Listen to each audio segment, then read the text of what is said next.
लालची लोमधी की कहानी में यह है कि एक बार की बात है, एक जंगल में एक चालाक लोमधी रहा करती थी। गर्मियों के दिन थे और वह भूख से परेशान होकर जंगल में भटक रही थी। बहुत देर जंगल में भटकने के बाद लोमधी को एक खरगोश मिला।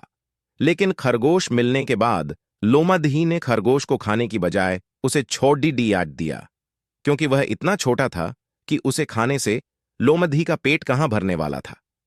इसके बाद लोमधी आगे बढ़ी, फिर से जंगल में भटकने लगी। कुछ देर जंगल में भटकने के बाद भूखी लोमधी को एक हिरण, डियर, दिखा। हिरण को देखते ही लोमधी के मुंह में पानी आ गया। लोमधी हिरण को पकड़ने के लिए उसके पीछे दौड़ने लगी।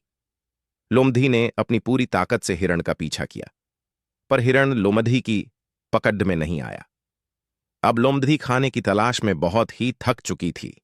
जब लोमधी के हाथ हिरण भी नहीं लगा, तो लोमधी सोचने लगी कि इससे अच्छा होता वह छोटे से खरगोश को ही खा लेती जिसको उसने छोड़ा था।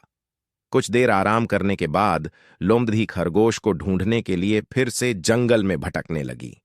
जंगल में खरगोश को ढूंढते हुए लोमधी वहां पहुंची जहां उसने खरगोश, रैबिट को देखा था।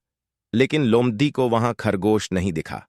थक हार कर लोमधी को अपनी गुफा में लौटना पड़ा, जिसके बाद कई दिनों तक भूखी लोमधी अपनी गुफा में भूखा रहना पड़ा और बहुत दिन बीत जाने के बाद लोमधी को खाना मिला। कहानी की सीख। उपरोक्त लोमधी की कहानी से हमें यह शिक्षा मिलती है कि हमें लालच नहीं करना चाहिए। यदि लालच किए बिना संतोषी जीवन जीते हैं तो आप सुखी रहते हैं। हिंदी में लालच गीडी के प्रसिद्ध मुहावरा भी है कि लालच बुरी बला है।